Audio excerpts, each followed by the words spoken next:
Bonsoir chers amis, vous êtes sur Paix et Guerre, je vous retrouve avec joie pour une 72e mondoscopie. Nous sommes le 21 mai 2025. En premier lieu, je voulais vous dire que samedi, dans la matinée, devrait sortir un nouvel entretien géopolitiquement incorrect. J'ai eu le plaisir de m'entretenir avec Olivier Delamarche, que beaucoup d'entre vous connaissent sans doute, qui est un analyste financier chevronné, aiguisé et qui a un regard très hétérodoxe sur beaucoup de choses. Donc, nous avons eu le loisir de parler de pas mal de sujets.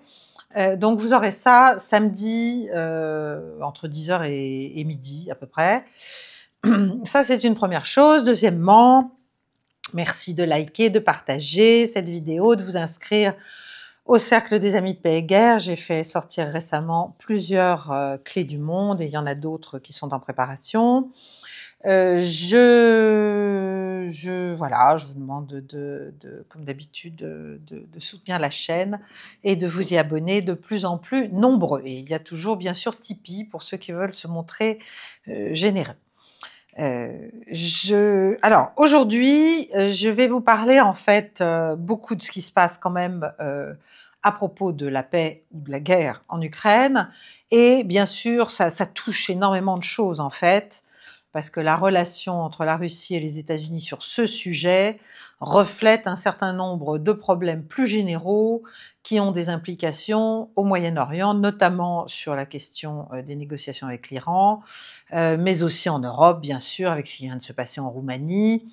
Donc on va parler un peu de tout ça, mais si vous voulez, le thème global, central, ça va quand même être l'Ukraine, une fois encore, mais voilà, pour l'instant, je n'ai pas le loisir de vous parler de la fin de ce conflit. Bon, alors, donc il y aura des petites digressions. Alors déjà, je vous dis depuis des semaines et même des mois, sous différentes modalités, que le règlement de ce conflit en Ukraine se heurte à un certain nombre de faits et de perceptions du côté américain et du côté européen, enfin du côté occidental, qui ont nourri des propositions, des positions de négociation, des plans, et même des ultimatums récemment à Moscou, qui sont en fait complètement décalés par rapport au réel.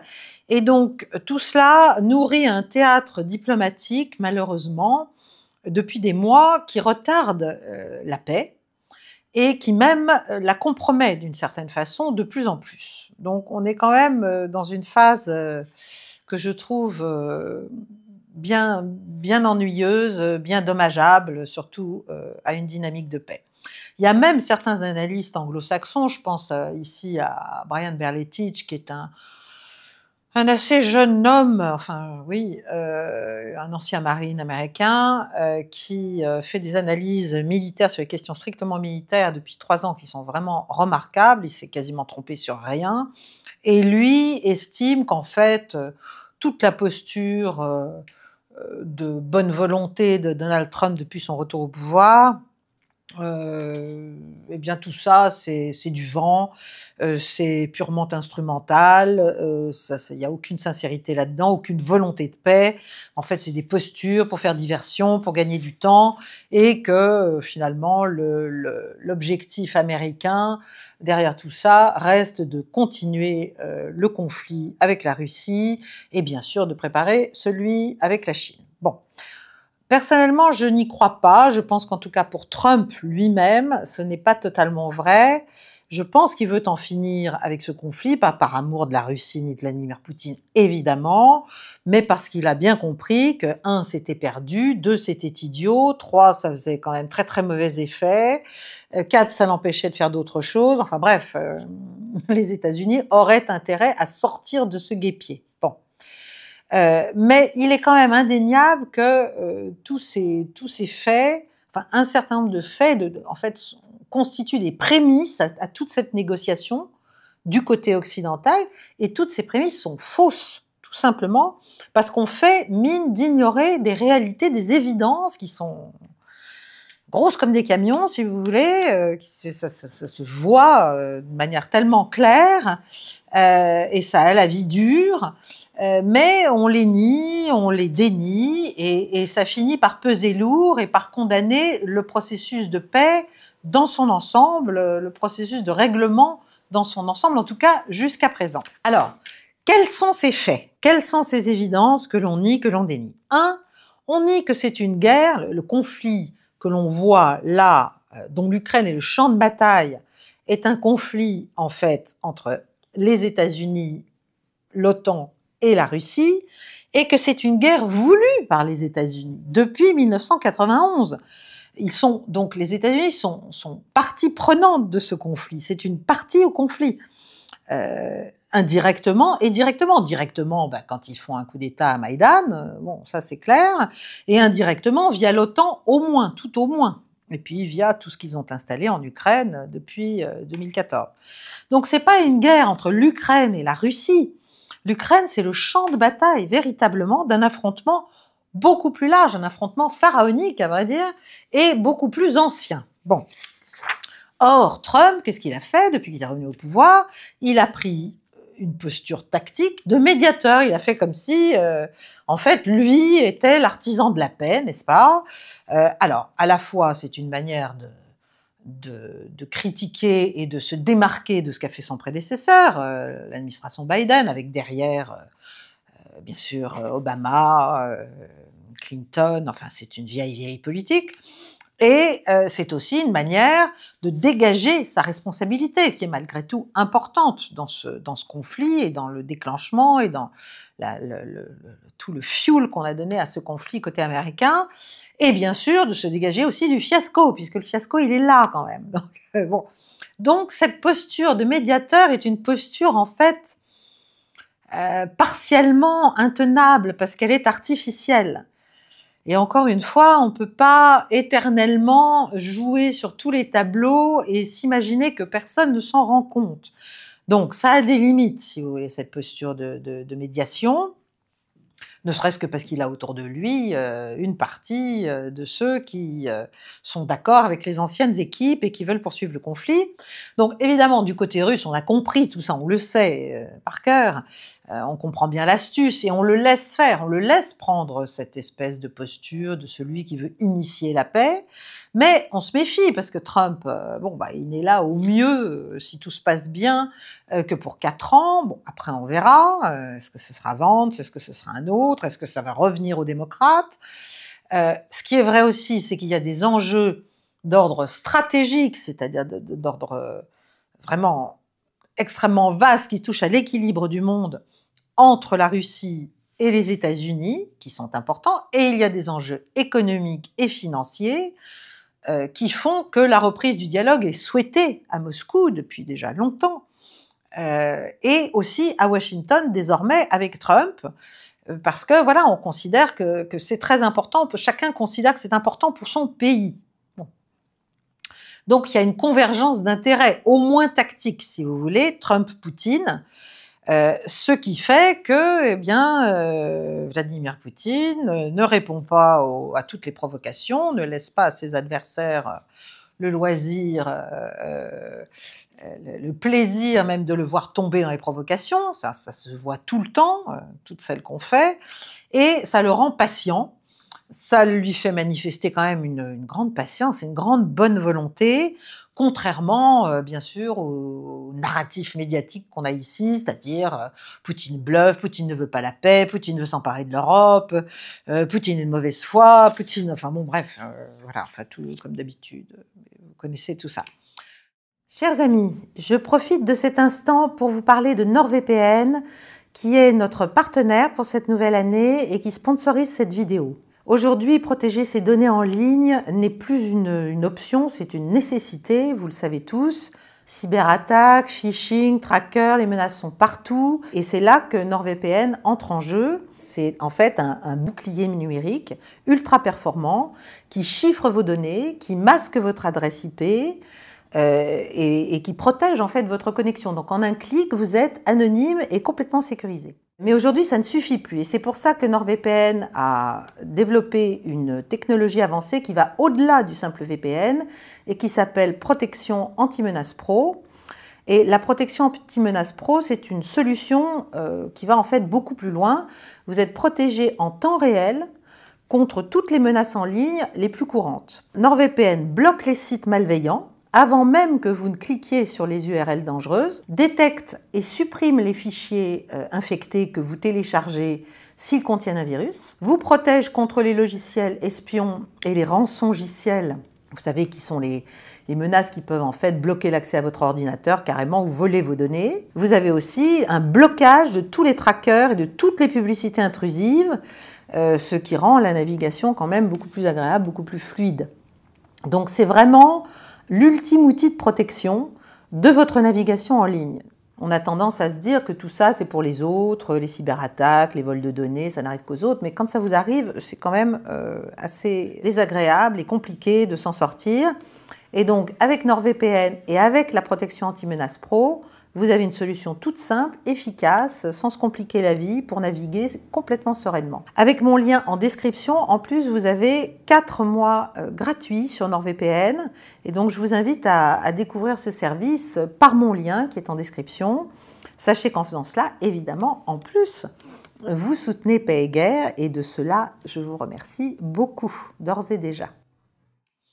Toutefois, ça n'est pas un dictateur, ça aussi, c'est ce qu'on veut dire, c'est ce qu'on veut croire, c'est la figure qu'on a instaurée de ce côté-là, j'allais dire du nouveau rideau de fer. Mais Vladimir Poutine ne décide pas en solo, tout seul, des orientations de la politique étrangère russe, ce n'est pas vrai. Il n'y a pas que ses volontés qui sont, comment dirais-je, opérantes. Il tient compte d'un certain nombre d'avis.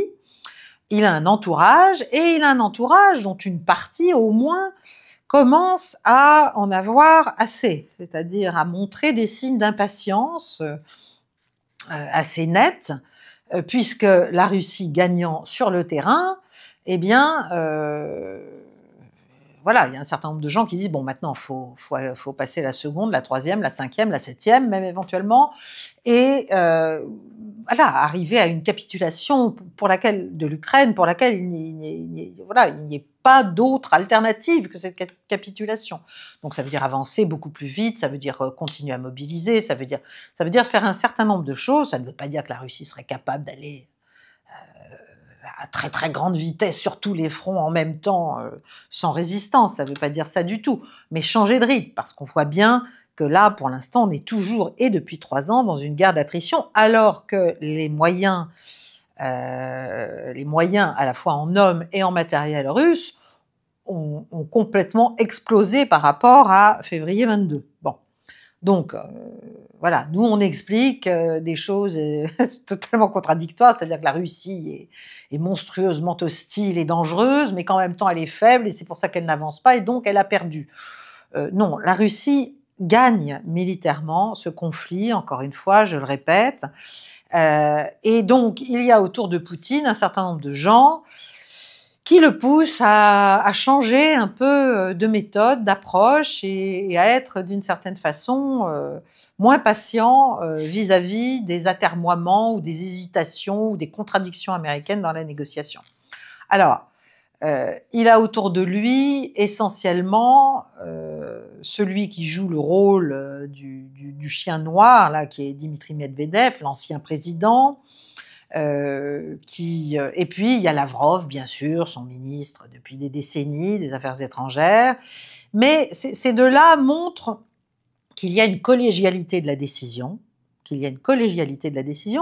mais qu'en tout cas il y a une collégialité. Alors il y a effectivement des gens plus extrémistes, plus va-t-en-guerre, parmi tout le leadership russe, si vous voulez, mais en tout cas ils sont tous d'accord sur une chose, c'est que ils vont pas aller vers les concessions qu'on leur demande de faire. Voilà, ils sont tous d'accord là-dessus. Alors, il y a eu des déclarations récentes de Medvedev et de Lavrov, mais surtout de Medvedev, sur lesquelles je voudrais vous éclairer. Il y a eu récemment, vous savez qu'il y aura bientôt le Forum économique de Saint-Pétersbourg, international, mais là, il y a eu le Forum juridique international de Saint-Pétersbourg, le 20 mai, donc hier. Hein. Et là, Medvedev a dit, écoutez, l'Ukraine a une dernière chance de préserver ce qui lui reste d'État. Si elle rate cette chance, elle va cesser d'exister en tant qu'État. Ça veut dire qu'elle va être morcelée, elle va être complètement divisée, parce que la Russie n'aura plus le choix, plus d'autre choix que de poursuivre son avancée beaucoup plus loin et de résoudre cette question définitivement. Bon, ça c'est un peu Istanbul 3, quoi, si vous voulez. Hein.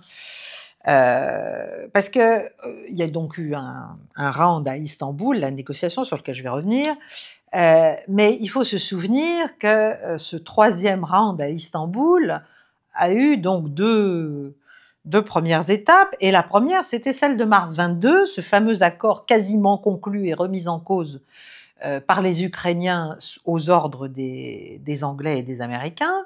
En mars 22, il y avait des négociations, donc qui se sont tenues là-bas, entre la Russie et l'Ukraine, et les Russes avaient été d'accord sur le principe de laisser le Donbass, la partie du Donbass qu'aujourd'hui ils occupent, à l'Ukraine, formellement, si vous voulez, dans ses frontières.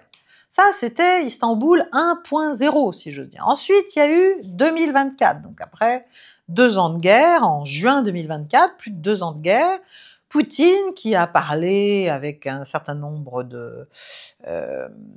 d'huile du ministère des Affaires étrangères russe et qui a présenté ce qu'on pourrait appeler Istanbul 2.0.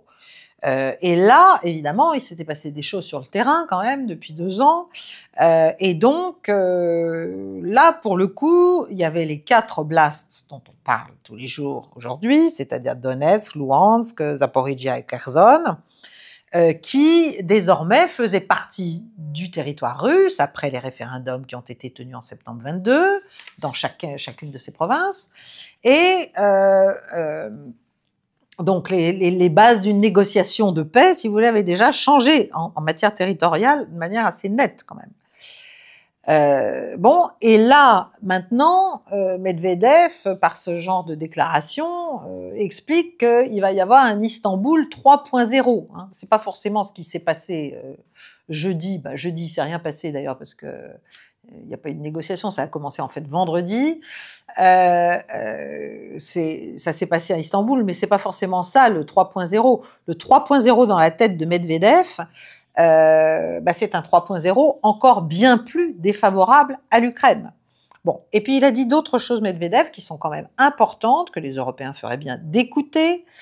C'est qu'il a rappelé, parce que c'est pas des scoops, que si des troupes étrangères de la coalition des volontaires pour l'Ukraine, c'est-à-dire en gros des troupes françaises, des troupes allemandes, des troupes polonaises, les Polonais ont dit que non, il n'y en aurait pas, mais des troupes anglaises. Donc l'apparition de telles troupes sur le territoire ukrainien serait considérée par la Russie comme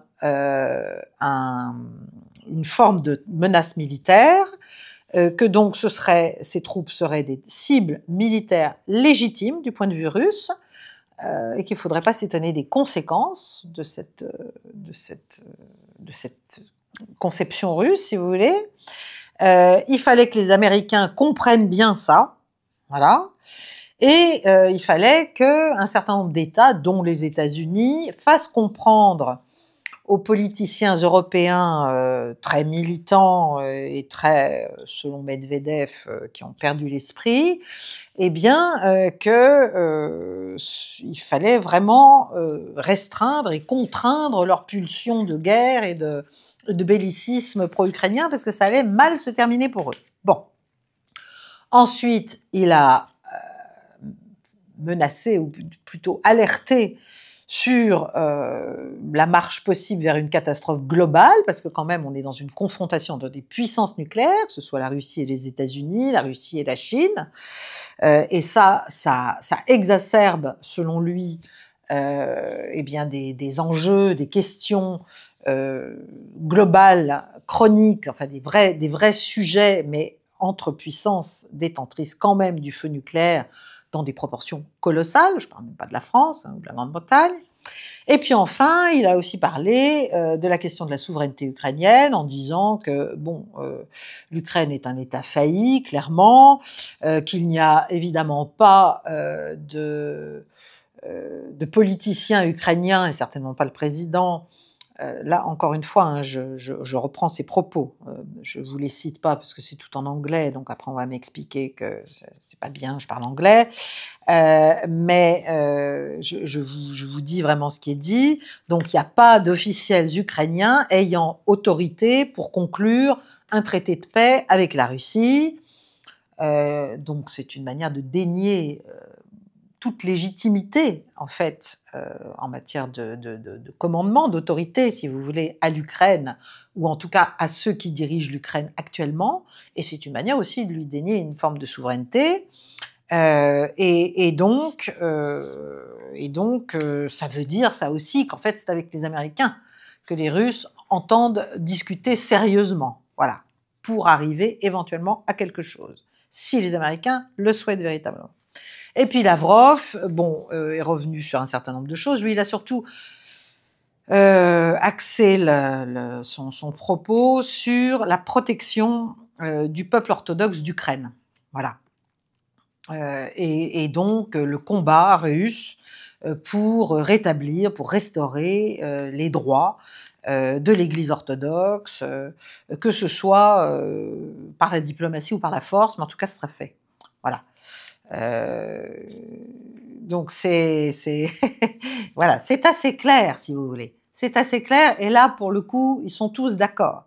C'est pas la tonalité extrémiste d'un certain nombre de responsables russes, dont Medvedev souvent, à qui on donne ce rôle, mais c'est le corps, le socle, si vous voulez, de la position russe. Bon.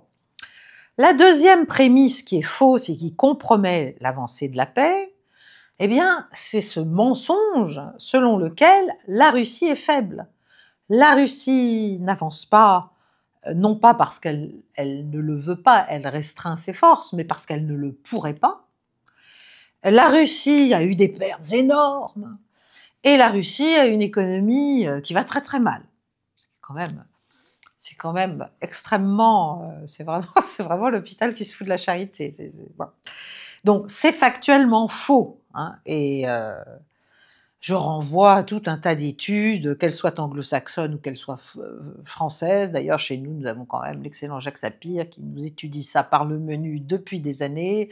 Nous avons Emmanuel Tonne, nous avons quand même un certain nombre de gens sérieux qui ne sont pas au ministère de l'économie et des finances français, mais qui ont une vision beaucoup plus claire et lucide de la réalité de l'économie russe. Ça ne veut pas dire que les sanctions ne font pas mal à la Russie, encore une fois, mais ça ne veut pas dire que la Russie va mettre un genou en terre s'il y a un 18e paquet de sanctions.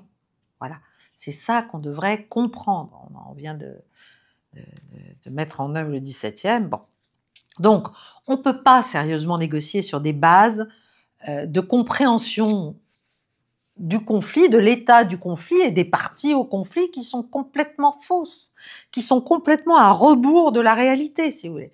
La réalité militaire, la réalité politique, la réalité économique russe n'a rien à voir avec ce qu'on raconte qu'elle est depuis 3 ans et encore maintenant. Donc, bon. Et de ce point de vue-là, le plan américain, le plan Kellogg, qui est malgré tout toujours, à ce jour en tout cas, la base officielle des propositions américaines et dans lesquelles les Européens essaient de trouver leur place, eh bien, ce plan, il est nul et non avenu en fait, parce qu'il est basé que sur du toc en fait. Il est basé que sur des mensonges, que sur des faux espoirs, que sur des utopies. On ne sait pas si le général Kellogg est naïf, cynique ou juste très très mal informé lui-même pour avoir échafaudé ça, parce que c'est un vieux plan. Mais en tout cas, le problème, c'est que, comme vous le savez, il y a plusieurs lignes qui entoure Trump, une ligne réaliste avec Steve Witkoff et Vance, et puis une ligne complètement belliciste et belliqueuse et en fait néoconservatrice, hein, avec les Kellogg, les Rubio et compagnie, pas seulement d'ailleurs sur l'Ukraine, mais sur l'Iran aussi notamment. Et c'est cette ligne qui, pour l'instant, tient la corde. Donc c'est ça qui est extrêmement grave, si vous voulez, parce que c'est un vrai caillou dans la chaussure de Trump. Donc, et en fait, la question, c'est qu'il faut que Trump contrôle ces gens qu'il a nommés, malheureusement. Pourquoi les a-t-il nommés? Bon, ce qui est sûr, c'est qu'à Washington, il faut savoir, il faut reconnaître que le combat politique est permanent. Le combat politicien, si vous voulez, qui n'a rien à voir avec la réalité internationale, mais qui s'applique, enfin, dont on voit les effets sur les positions des uns et des autres en matière de politique étrangère. Donc, il y a un combat entre les républicains et les démocrates, évidemment, mais il y a un combat aussi au sein des républicains entre une frange beaucoup plus traditionnelle, si vous voulez, beaucoup plus, et qui tend à vouloir retirer l'Amérique de tout un tas de conflits dans lesquels elle s'est embourbée et qui ne lui rapportent, à vrai dire, pas grand-chose, si ce n'est un discrédit et une baisse d'influence. Et puis une ligne qui reste extrêmement va-t-en-guerre, extrêmement aussi pro-israélienne, notamment pour tout ce qui concerne le Moyen-Orient. Et donc il y a des morts en fait dans ce qu'on fait, des morts. Ils ne meurent pas physiquement, mais ils meurent politiquement, ils perdent leur fonction, ils perdent tout dans ce combat. Et en ce moment, alors après le renvoi du Conseil à la sécurité nationale, Waltz, qui a été pris en flagrant délit de collaboration avec un État étranger, quand même avec Israël, eh bien, c'est le secrétaire à la défense, Pete Hegseth, qui est un peu sur la sellette. 3 de ses conseillers seniors sont sur le départ, on va dire, et 10 ont été déjà virés. Bon, donc si vous voulez, il y a un grand nettoyage qui se fait à l'intérieur même de l'appareil de pouvoir américain, en ce moment même. Et cette guerre-là, interne, politicienne, continue. Donc maintenant, c'est Hegseth qui est sur la sellette, et il n'est pas impossible qu'il parte. Et ça se voit sur l'Ukraine, mais ça se voit sur l'Iran. Et c'est là que je fais ma petite digression sur l'Iran. Vous savez qu'il y a des pourparlers indirects qui se tiennent à Oman entre Américains et Iraniens. Il y a eu 4 rounds. Il y a eu diverses déclarations sur lesquelles je ne vais pas revenir. Bon, mais là, les Iraniens viennent de dire qu'ils n'iront pas au 5e round. Pourquoi? Eh bien, parce que la partie des faucons, notamment au Pentagone, mais aussi au département d'État, mais aussi autour de Trump, veut que l'Iran n'ait plus aucun programme nucléaire, évidemment pas militaire, mais pas civil non plus. Donc, et puis, bien sûr, on parle aussi des vecteurs balistiques, etc., etc. Et autour de Trump, et notamment le secrétaire à la défense Hegseth, lui, comment dirais-je, plaidait plutôt pour une position plus modérée, et en tout cas contre toute action militaire américaine en renfort d'Israël, en appui d'Israël, contre l'Iran. Voilà. Et manifestement, autour de lui, on commence à faire le vide et à le fragiliser, à essayer de le marginaliser en fait, sinon même de l'écarter carrément. Donc, ça compromet bien sûr tous les efforts de Trump au Moyen-Orient. Ça raidit la discussion avec les Iraniens, là ça interrompt les pourparlers pour l'instant. Les négociations sont donc dans l'impasse.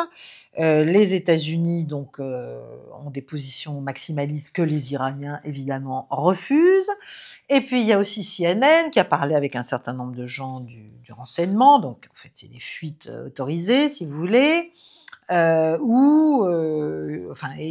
CNN a fait des dépêches, si vous voulez, disant que Israël serait vraiment en train de préparer des bombardements sur des installations nucléaires iraniennes. Alors, est-ce que c'est de la gesticulation israélienne?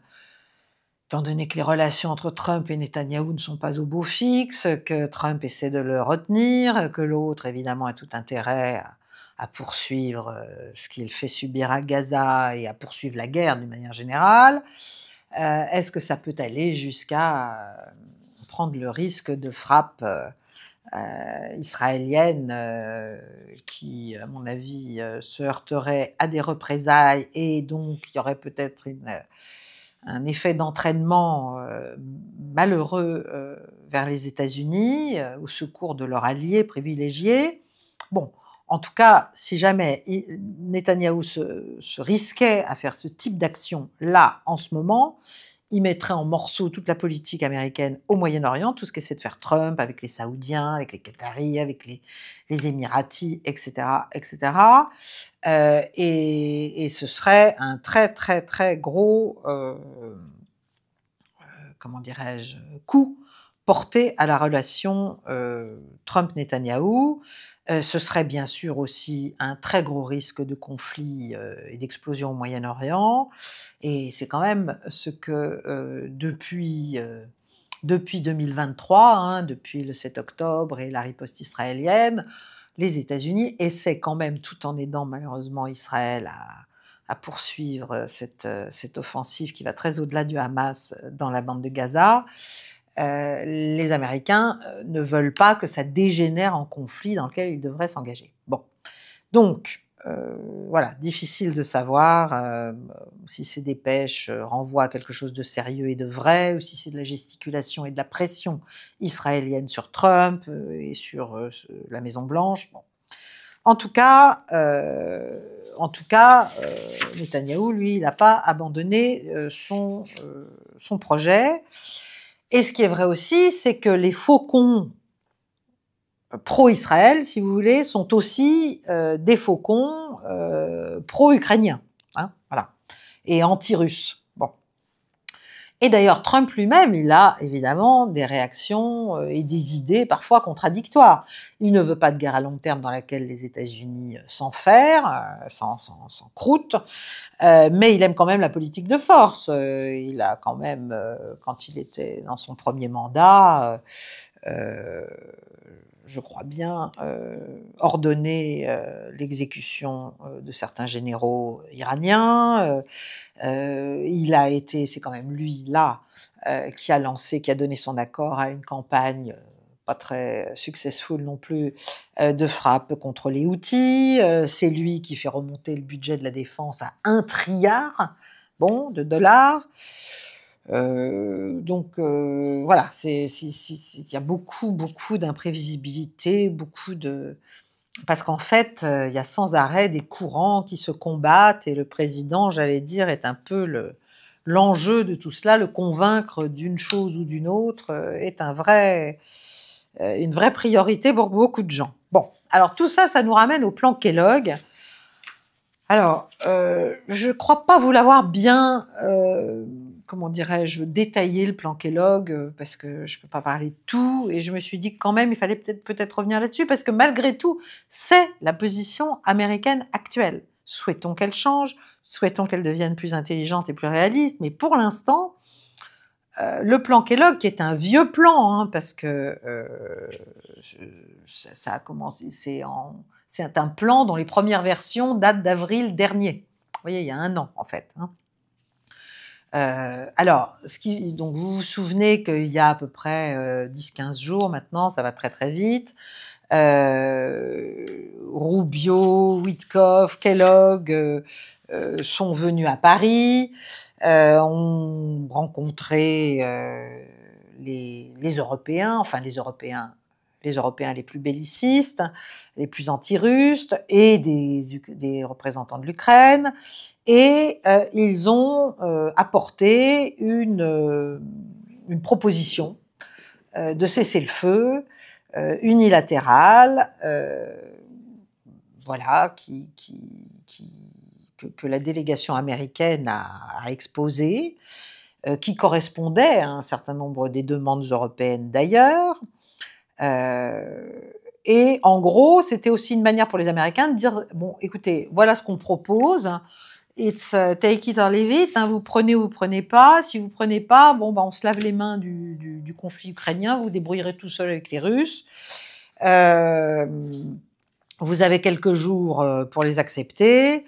Donc ça, c'était le plan Kellogg. Alors, en fait, c'est un plan donc qui date d'avril 24, donc avant l'élection de Trump, et c'est un plan que Trump aurait endossé. Alors, il l'a endossé, dans une ignorance probable à ce moment-là de la réalité du conflit. En tout cas, il n'était pas très informé.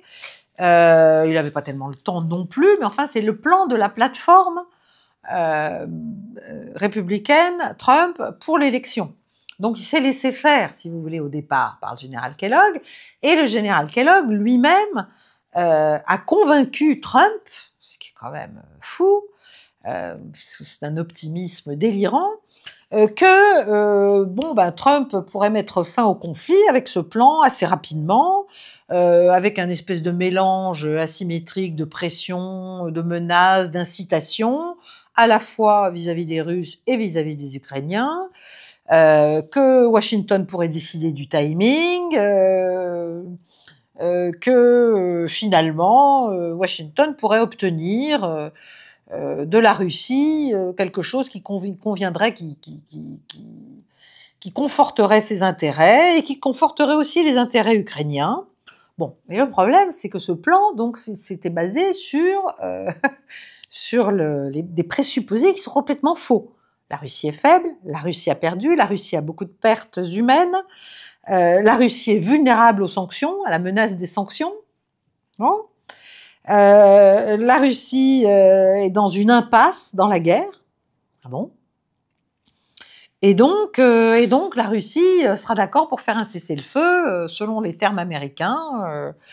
Voilà. Et vous vous souvenez peut-être que Trump, à ce moment-là, quand il est arrivé au pouvoir, il a commencé par faire des déclarations complètement délirantes. La Russie a perdu 1 million d'hommes, l'économie russe est en morceaux, Poutine détruit la Russie en ne voulant pas aller vers un accord. Enfin, il a dit tout un tas de trucs complètement fous. Et je vais mettre des sanctions, et je vais faire ci, et je vais faire ça. Enfin bref, il est parti sur des positions qui montraient qu'il avait été extrêmement mal conseillé et renseigné sur la réalité de ce qui se passait, 1 en Russie, 2 en Ukraine. Bon. Donc, si vous voulez, Kellogg a fait quand même un boulot pas très bon, en fait. Alors après, il y a eu la nomination de Steve Witkoff, vous vous souvenez, son envoyé personnel, qui est beaucoup plus pragmatique, qui est un businessman, qui n'a rien d'un diplomate, mais comme beaucoup de diplomates américains, qui sont en fait des businessmen. Les grands ambassadeurs sont souvent d'anciens grands donateurs auxquels on donne un hochet, une récompense, enfin bon... voilà, pour avoir beaucoup donné pendant une campagne. Bref, Steve Witkoff, malgré tout, est un pragmatique, et il avait peut-être moins d'a priori que d'autres.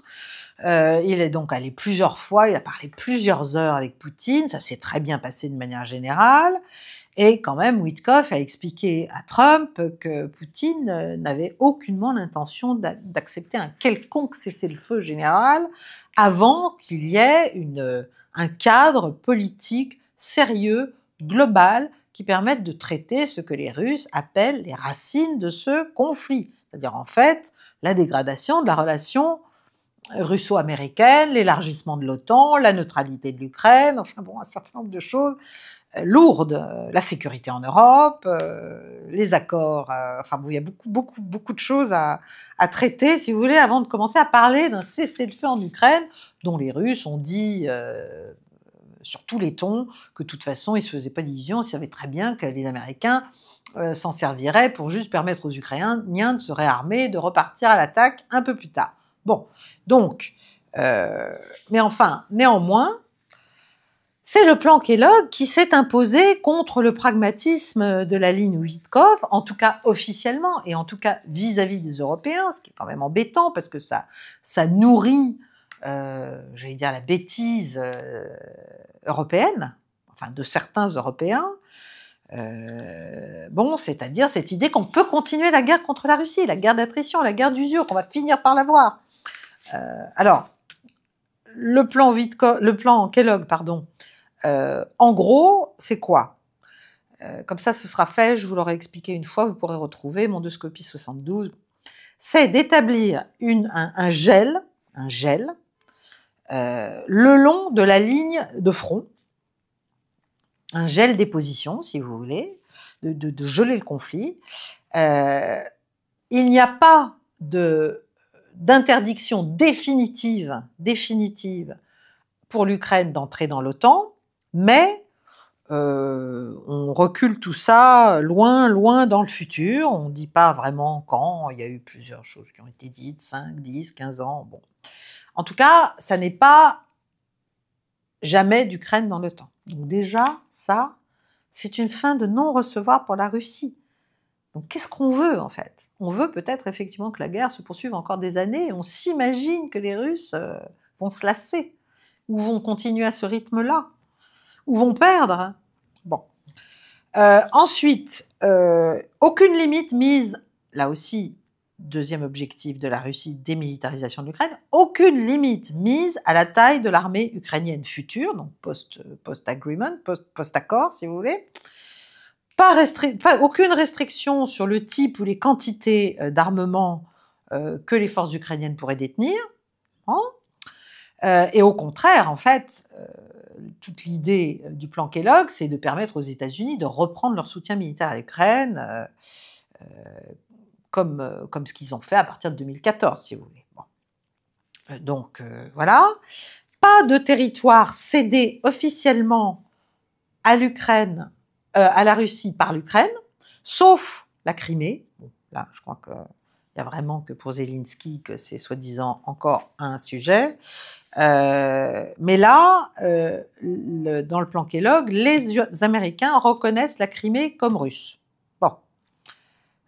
Ça, c'est peut-être le seul succès que Witkoff a réussi à obtenir de Trump. Mais pour le reste, non.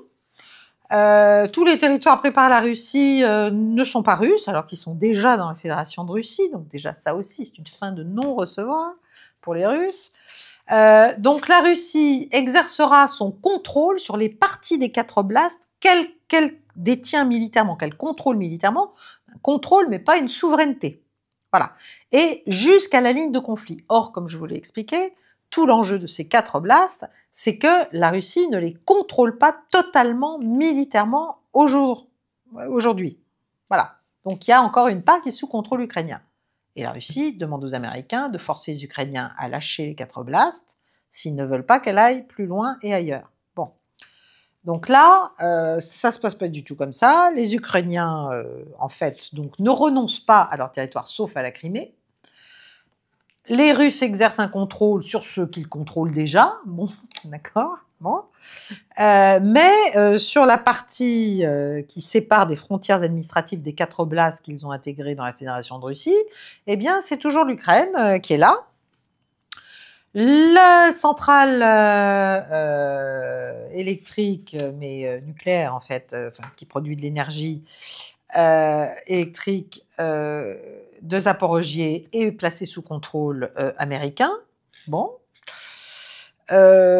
Il n'y a donc l'Ukraine continue à pouvoir réclamer ses territoires perdus.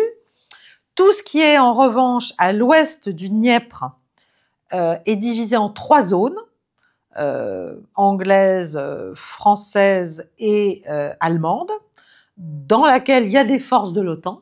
Je ne sais pas si vous voyez ce plan, il n'y a rien qui puisse être une base de discussion sérieuse avec Moscou, considérant le fait que la Russie gagne, si vous voulez. Si la Russie perdait, ce serait une autre affaire, mais ça n'est pas le cas. Donc, voilà, et enfin, il n'y a pas de garantie de sécurité américaine. Donc ça, c'est une manière de dire aux Européens, faites gaffe quand même, parce que, voilà, vous serez seuls, il n'y aura pas d'article 5 si jamais vous vous faites taper par les Russes. Bon. Donc, si vous voulez, si c'est ça le plan Kellogg, on comprend pourquoi ça ne marche pas, quoi. Pourquoi il ne se passe pas grand-chose. Et même à Istanbul, ce qu'a proposé donc Poutine, en réponse à un ultimatum que les Européens ont cru bon d'édicter, un ultimatum disant il faut un cessez-le-feu général avant toute négociation, sinon il y aura des sanctions massives. La Russie n'accepte pas d'ultimatum. Enfin, il n'y a pas besoin d'être russophile, russolâtre pour comprendre ça. C'est la base, surtout quand elle gagne sur le terrain. Enfin, je veux dire, bon, voilà. Mais nous, non. Nous, on pense qu'on perd, mais c'est nous qui allons dicter les termes de la capitulation de la partie gagnante, en fait, qui devrait capituler et les perdants devraient l'emporter. Si vous voulez, on est toujours dans ce délire cognitif, dans cette espèce de, je sais pas, c'est comme un AVC en fait de l'intelligence, si vous voulez. On est complètement, on est perdu, quoi. On est complètement perdu. Bon, bref. En tout cas, on voit pas très bien avec un plan comme ça ce que Trump peut espérer gagner, puisque Trump, il veut un succès. Il veut un succès médiatique, il veut un succès politique, il veut un succès international, il veut montrer qu'il a fait un deal, il veut montrer qu'il a obtenu quelque chose de la Russie. Mais c'est pas avec le plan Kellogg qu'il a une chance quelconque de faire une négociation réussie avec Moscou. Donc, voilà. On se demande pour qui travaille le général Kellogg en fait. Hein, je suis désolée, mais c'est quand même une question qu'il faut se poser. Donc voilà, donc ce plan est toujours plus ou moins sur la table, et puis donc il y a eu cet ultimatum européen, et donc Poutine, bon, il a évidemment même pas répondu, finalement c'est ridicule, mais il a proposé de venir parler à Istanbul, pas lui-même, il a pas parlé à Zelensky. Zelensky a dit je l'attends de pied ferme, après il a dit ah, mais il ne vient pas, donc je n'irai pas moi-même, donc il est parti à Ankara, parler avec Erdogan. Bref, il y avait une délégation ukrainienne qui a été briefée, rebriefée, boostée par toujours les mêmes Européens, les Français, les Allemands, les Britanniques. Mais enfin, l'Europe n'était même pas à la table à Istanbul. Donc, je veux dire, c'est quand même, c'est clair, quoi. Il faudrait arrêter de délirer. Et là, on arrive à ce troisième handicap structurel pour parvenir à la paix, qui est vraiment cette attitude européenne. C'est un handicap, c'est un très lourd handicap, la manière dont agissent les Européens, si on veut la paix, bien sûr, parce que eux aussi, ils agitent le mensonge sur les intentions russes, c'est-à-dire la menace russe, qui menace l'Europe, qui menace les Baltes, qui menace la Pologne, qui menace tout le monde. Bon. Ils continuent l'ingérence et le harcèlement, alors que ce soit par les manœuvres de l'OTAN, la mer Baltique, ou que ce soit en Roumanie, avec une ingérence caractérisée dans le dernier scrutin roumain, notamment des Français, c'est quand même vraiment très embêtant, mais enfin, voilà, ça nous décrédibilise complètement, donc effectivement, le deuxième tour de la présidentielle a vu le candidat globaliste l'emporter, bon, c'est très bien. Ça ne veut pas dire, je pense, que les mouvements plus conservateurs, je ne sais pas si on peut les appeler d'extrême droite, ça me semble un peu ridicule, mais les mouvements conservateurs et en tout cas anti-guerre roumains vont se laisser faire. D'ailleurs, Georges Simeone a déjà contesté le résultat du scrutin, c'est en cours, donc voilà, il a déposé plainte, bon, enfin un recours. On va voir comment tout ça va évoluer, mais il est certain que l'instrumentalisation de la Roumanie et de la Moldavie pour venir gêner, menacer la Russie sur le flanc sud, et notamment vis-à-vis de la région d'Odessa et de Nikolaïev, bon, ben ça ne va pas non plus contribuer à la paix, si vous voulez, à chercher un compromis. Il faut trouver un compromis pendant qu'il reste encore un bout d'Ukraine conséquent. C'est ça que je ne comprends pas qu'on ne comprenne pas. Voilà. Ou alors, vraiment, on a décidé de sacrifier complètement l'Ukraine et le peuple ukrainien. Bon, pourquoi pas. C'est peut-être ça l'idée. En tout cas,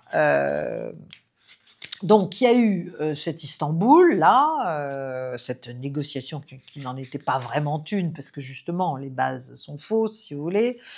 Ils se sont quand même entendus avec... Enfin, ils ont dit que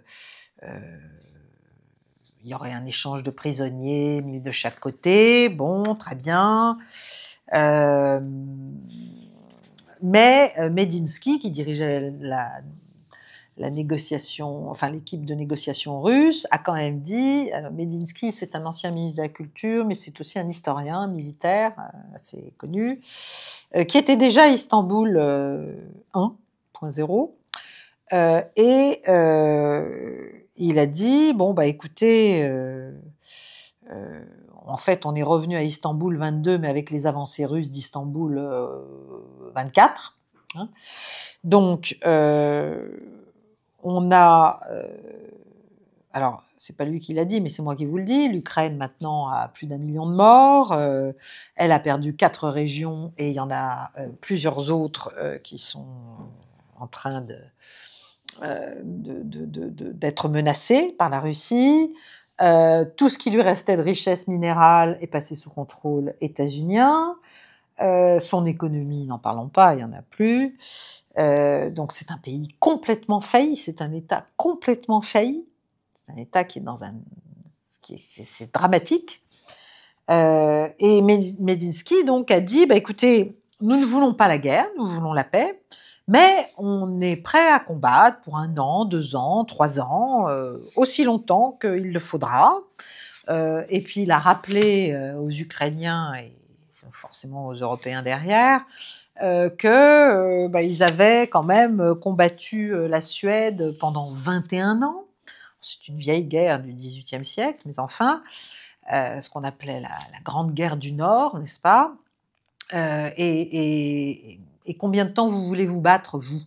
Voilà.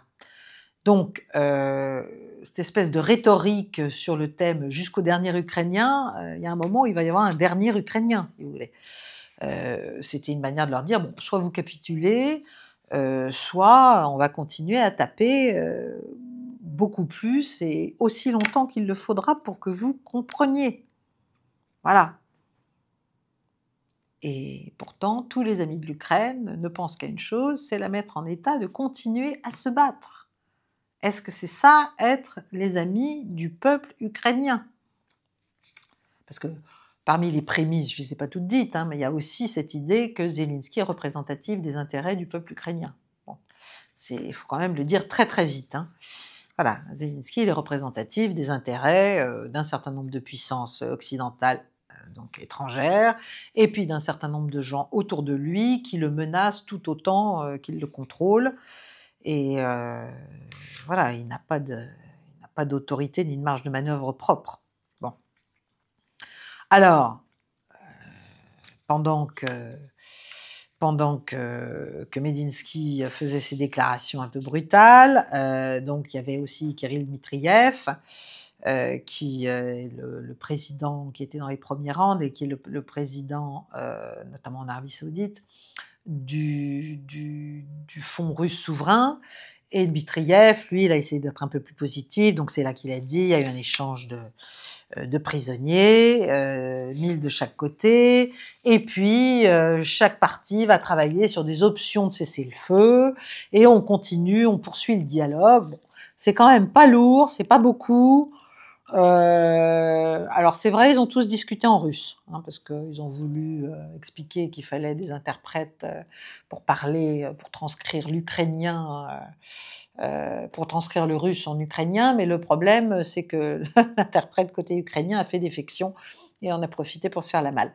Donc voilà où nous en sommes d'Istanbul. Donc si vous voulez, tant qu'on ne traite pas les questions fondamentales, et les questions fondamentales sont des questions de sécurité à l'échelle de l'Eurasie, hein, à l'échelle de l'Europe et de l'Eurasie, c'est-à-dire toute l'Europe de l'Est, depuis la mer de Barents jusqu'à la mer Noire, et au-delà, tant qu'on ne retrouve pas ce principe dont je parle à m'égosiller depuis plus d'1 an et demi, c'est le principe de l'indivisibilité de la sécurité européenne, c'est-à-dire d'une interdépendance entre des parties qui peuvent être rivales ou ne pas s'aimer ou ne pas s'entendre, mais qui ont compris qu'elles ne devaient pas étendre leur sécurité aux dépens de l'autre, ni dans un sens ni dans l'autre, tant qu'on n'a pas traité ça, et ça, c'est pas Zelensky qui peut le traiter, c'est évidemment Donald Trump et ses équipes face à Poutine et ses équipes,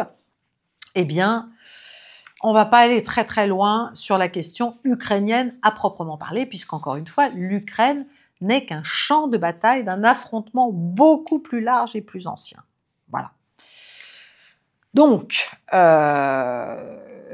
et c'est la Russie qui est dans le siège du conducteur. Il y a même un amiral de l'OTAN qui était assez réaliste, à la retraite, certes, naturellement, qui a fini par l'avouer et par dire que vraiment les Européens ne comprenaient rien. Ils s'imaginaient que les perdants pouvaient dicter les termes d'un cessez-le-feu ou d'une capitulation, enfin tout ça. Bon.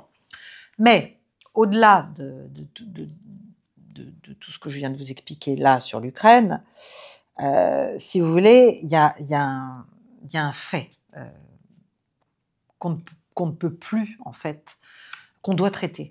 Voilà, qu'on doit traiter. Bon, c'est que tout ce conflit, et ça, les États-Unis doivent l'accepter d'une manière ou d'une autre, le maquiller peut-être, trouver avec les Russes un moyen de ne pas perdre la face peut-être, mais ce qui est clair, c'est que l'Ukraine a démontré quoi? Bon, une grande faiblesse de l'OTAN, massive, c'est une humiliation massive, massive pour l'OTAN, et Trump doit gérer ça. Il doit gérer ce problème, il doit gérer ça, il doit le vendre en quelque sorte à son opinion publique domestique, et puis à l'opinion publique globale, occidentale, et il doit donc trouver une manière de faire un accord avec Poutine. Ça rappelle effectivement Lavrov qui, en septembre dernier, disait « Bon, écoutez, en avril 22, les négociateurs ukrainiens et russes étaient parvenus à un accord à Istanbul, 1.0. Si cet accord avait été signé par les deux parties et mis en œuvre, l'Ukraine aurait préservé une partie du Donbass et depuis, finalement, chaque fois que la Russie accepte un accord et que l'Ukraine le rompt, eh bien, elle diminue en taille. Voilà, il faut quand même peut-être se rendre compte de cette évidence très concrète. Donc, pour l'instant, côté russe, Vladimir retient ses coups encore, mais il prépare clairement l'offensive et les forces russes continuent à avancer un peu partout sur la ligne de front. On parle donc de 4 autres oblasts. Ça c'est Simonian qui a dit ça récemment. On parle donc de Soumy, de Kharkov, de Nikolaïev, d'Odessa. Bon, donc on est en train, si vous voulez, on est en train de tout faire pour que la Russie continue à avancer, pour que la guerre se perpétue, pour que plus d'Ukrainiens meurent. Voilà. Donc je pense que pour l'instant, Poutine donne une chance encore à la paix, mais il est clair qu'il veut que les Ukrainiens se retirent. C'est là que c'est très compliqué. Il veut obtenir des Américains que ceux-ci forcent les Ukrainiens à se retirer des parties des 4 oblasts initiaux qu'ils contrôlent encore. Bon, et ça ne peut se faire que si les Américains les y contraignent. Et les Ukrainiens, eux, ils voudraient récupérer les 4 oblasts, en tout cas toutes les parties qui appartiennent aux Russes, donc c'est un peu plus de 20% du territoire ukrainien, qui sont sous contrôle russe, alors qu'ils n'en ont absolument pas les moyens militairement. Vous voyez, donc il y a un problème sur le fond, il y a un problème sur le tempo, il y a un problème global. Moi, parfois, je me dis que comme Trump et Poutine se parlent, ils se parlent officiellement, ils se sont parlés, je crois, hier, officiellement, ou lundi, mais je pense qu'il y a peut-être d'autres échanges. Ils ont peut-être directement ou indirectement une forme d'accord tacite, ou explicite, si vous voulez, qui est de dire, bon, là, on est sur des positions officiellement irréconciliables, publiquement irréconciliables. Donc la guerre se poursuit, donc vous continuez, vous les Russes, d'avancer. À un moment donné, Zelensky va être mis face à une réalité militaire tellement irrattrapable et claire et sans équivoque qu'il sera trop affaibli politiquement. On pourra enfin le mettre de côté. Son départ deviendra évident et absolument urgent. Et donc, il faut que finalement la défaite ukrainienne soit totalement éclatante. Ça rendra la capitulation inévitable. Les Européens n'y pourront rien, les Ukrainiens n'y pourront rien, Zelensky n'y pourra rien. Et Trump vendra ça comme une porte de sortie, finalement, une forme de succès avant l'effondrement complet du pays. Moi, parfois, je me demande si, voilà, entre deux grands animaux politiques, que sont Trump et Poutine, chacun à sa manière, ils n'en sont pas à se dire, finalement, laissons les choses se poursuivre, puisque de toute façon, elles vont dans le sens de l'inéluctabilité d'une forme de capitulation. Mais, en même temps, c'est quand même très compliqué pour Trump au plan géopolitique, parce que s'il veut faire ça, s'il veut sérieusement que le conflit s'arrête, il faut qu'il débranche Zelensky et les ultras autour de lui, et ça veut dire une amnistie, ça veut dire un certain nombre de choses qui sont peut-être en train d'être négociées, je n'en sais rien, j'espère. Ça veut dire stopper l'aide américaine militaire après les dernières appropriations Biden, puisque là, pour l'instant, ça continue à arriver, bon, à petit rythme. Mais la grande question, c'est est-ce que, quand ce sera fini, Trump va rempiler et lui-même décider des affectations d'aide militaire? Alors là, on est reparti. Ou bien est-ce qu'il va dire on arrête les frais, pour l'instant? Ça veut dire poursuivre le dialogue avec Moscou, donc ça veut dire ne pas céder aux pressions européennes sur les sanctions, et laisser les Européens, s'ils ont envie de mettre leur 18e paquet de sanctions, qu'ils le fassent. Mais, et ça, après ce qui s'est passé à Istanbul, les Européens, comme je vous l'avais expliqué la semaine dernière, font tout pour que les États-Unis les suivent dans ce 18e paquet de sanctions. Or là, pour l'instant, Trump a dit non, et Rubio a expliqué, écoutez, ce serait pas très malin de faire ça, parce que si on fait ça, ça va braquer la Russie, et ça va rompre le dialogue. Or, nous, on veut un dialogue. Voilà. Et le coup de fil Trump-Poutine s'est officiellement très bien passé d'un côté comme de l'autre. Les deux l'ont dit. Donc, bon, mais néanmoins, il faut quand même que Trump obtienne un succès. En fait, c'est ça qui est terrible, c'est-à-dire, il faut que le vainqueur permette au vaincu d'obtenir un succès politico-médiatique vendable, comestible pour l'Occident, comestible pour l'opinion publique américaine, comestible pour les Européens, qui les force à baisser d'un ton et à se réveiller et à comprendre qu'ils n'ont aucun intérêt à faire de la Russie un adversaire durable, puisque eux, ils sont sur le même, nous sommes sur le même territoire, nous sommes sur la même masse géographique que la Russie. J'ai souvent l'impression qu'on a oublié. Donc, tout va dépendre, in fine, de la capacité de Donald Trump de contrôler sa frange belliciste, la frange belliciste de son administration, mais aussi du Sénat, avec Lindsey Graham, qui pense, lui, qu'à dépecer la Russie, bombarder l'Iran. Ça va dépendre de la patience de Poutine et de son contrôle, à lui aussi, sur son entourage qui perd patience, sur la partie de son entourage qui perd patience. Bon. Je pense que, d'une manière générale, le pouvoir russe apprécie quand même l'espèce d'honnêteté brutale d'un Trump. Voilà, ils se méfient, comme je l'ai dit au début, mais enfin, il y a quand même une forme de respect, parce qu'ils ont bien conscience de toutes les difficultés qui sont celles de Donald Trump pour se faire obéir. Donc voilà, il y a beaucoup de choses à gagner économiquement et financièrement entre les deux pays, ne l'oublions jamais, donc tout n'est pas perdu, mais il faut que Trump ne tombe surtout pas dans le piège européen, surtout pas sur les sanctions, Donc, finalement, la question à la fin, c'est est-ce que cette espèce de duo improbable Trump-Poutine va arriver à tenir chacun ses franges ultra, si vous voulez, et va arriver à dépasser, à surpasser, à vaincre toute cette frange côté russe de gens qui veulent aller plus vite, plus fort et plus brutalement, côté américain de globalistes qui veulent poursuivre le conflit ad vitam aeternam, et qui sont quand même extrêmement nombreux et extrêmement puissants encore au sein de l'Europe déjà, au sein de la Commission européenne, bon, au sein du Royaume-Uni, au sein de la CIA, au sein de l'OTAN, au sein de l'appareil français, au sein de l'appareil allemand, au sein, bon, voilà. Hein.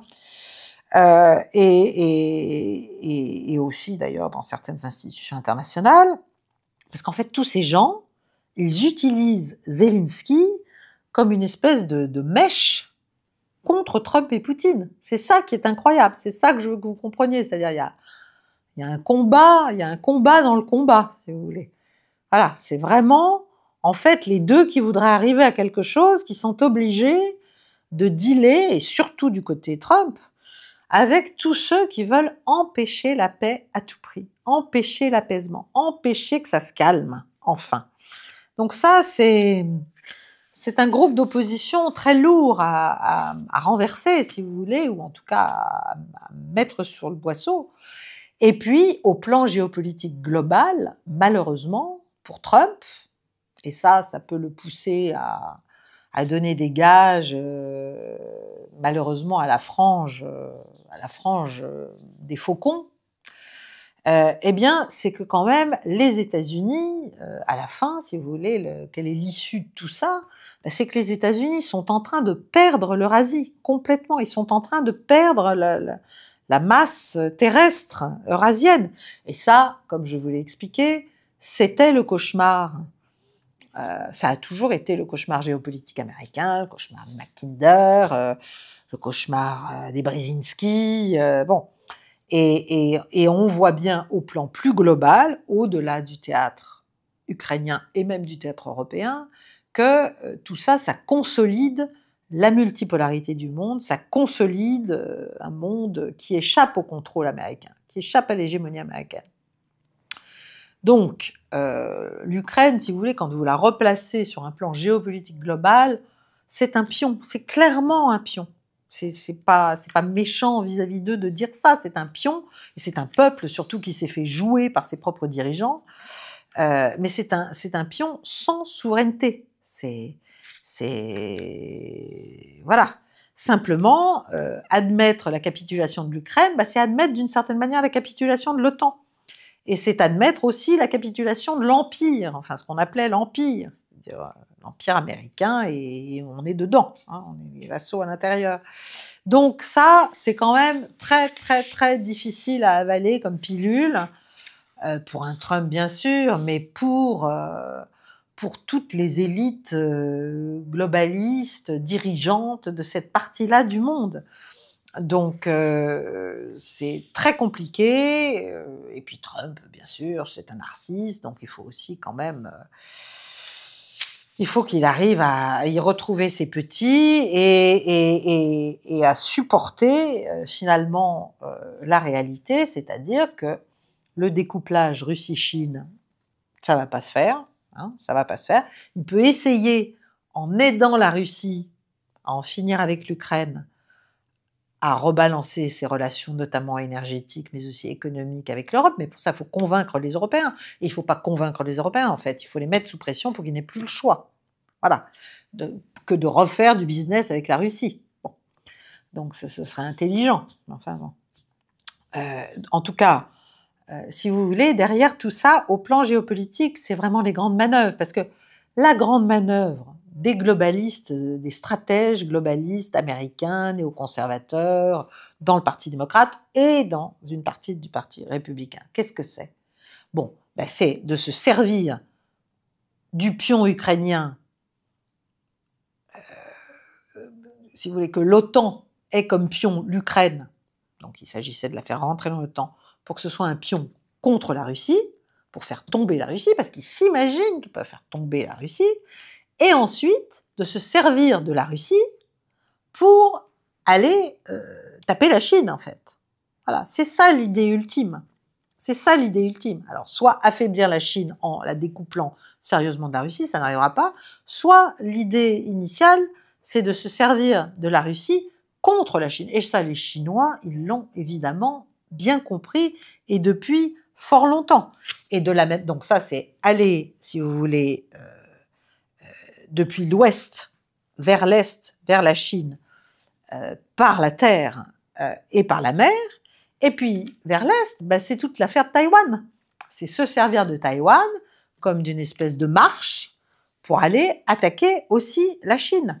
Bon, et ça, alors ça paraît délirant, ça paraît complètement délirant. On pourrait se dire que les géopoliticiens qui ont ce type d'idées sont, ils fument la moquette, comme on dirait vulgairement. Mais il y a des gens qui pensent ça, il y a des gens qui l'envisagent, il y a des gens qui font des scénarios là-dessus et qui, du coup, perdent un peu pied par rapport à la réalité et, à force de sous-estimer leurs adversaires, ne se rendent pas compte que leurs scénarios sont des scénarios complètement délirants. Voilà, ce sont des scénarios qui pourraient les conduire dans un monde plus sérieux, dans des asiles psychiatriques. Et en fait, là, on en est où ? Eh ben, on en est au fait que la Russie, toute seule, même sans la Chine, a mis l'OTAN en échec en Ukraine. Voilà. Alors, vous imaginez si elle est avec la Chine. Donc, on est vraiment dans ce mouvement qui est très lourd, dont évidemment personne ne veut parler, même pas le voir, mais vous pouvez être sûr que le 9 mai dernier, à Moscou, pendant la parade incroyable donnée par Poutine à l'occasion pour commémorer les 80 ans de la victoire soviétique dans la Grande Guerre patriotique, le président Xi Jinping et le président Poutine ont parlé en long, en large, enfin c'est leur grand rêve, si vous voulez, de mettre en échec l'Empire. Voilà, l'Empire occidental. Voilà. Donc, l'Ukraine n'est malheureusement qu'un pion qui n'a pas bien compris qu'on le jouait ou qui a accepté de se laisser jouer. C'est ce qu'avait expliqué le conseiller de Zelensky en 2019. Bon. Donc l'Ukraine n'est qu'un pion, son peuple un objet sacrificiel, d'une certaine manière, sacrifié par son propre gouvernement, ses propres autorités, mais aussi sacrifié par nous, jusqu'au dernier Ukrainien. Et Zelensky, là-dedans, c'est un acteur. C'est un acteur qui n'a pas vraiment d'autorité, qui n'a pas non plus d'autorité dans les négociations, qui est totalement dominé par son entourage d'ultranationalistes ukrainiens, pour le dire gentiment, qui sans doute le menacent très concrètement désormais, parce qu'ils ont peur eux aussi que ça ne finisse par tourner très très mal pour leur matricule. Et c'est pour ça que lui veut bien sûr que la guerre se poursuive aussi. C'est pas pour sauver son pays, c'est parce que ça sauve sa tête d'une certaine manière, mais ça détruit l'État et la nation et le peuple même qu'il prétend représenter. Voilà. Donc tant qu'on en sera à ce niveau, si vous voulez, de déni du réel et de perpétuation de fantasmes et d'équipes qui sont extrêmement bellicistes dans leurs objectifs, dans leurs méthodes, dans leurs approches, la paix, malheureusement, n'est pas pour demain.